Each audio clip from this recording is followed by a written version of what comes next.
Siku ile Yesu aliwaambia wanafunzi wake, amin amin nawaambia, mkimwomba Baba neno lolote atawapa kwa jina langu.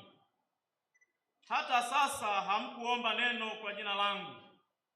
Ombeni nanyi mtapata,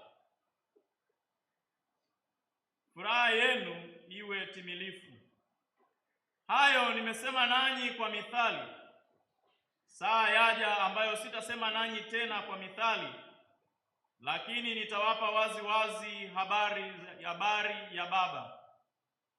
Na siku ile mtaomba kwa jina langu, wala siwaambii ya kwamba mimi nitawaombea kwa Baba, kwa maana Baba mwenyewe awapenda, kwa kuwa ninyi mmenipenda mimi na kusadiki ya kwamba mimi nalitoka kwa Baba.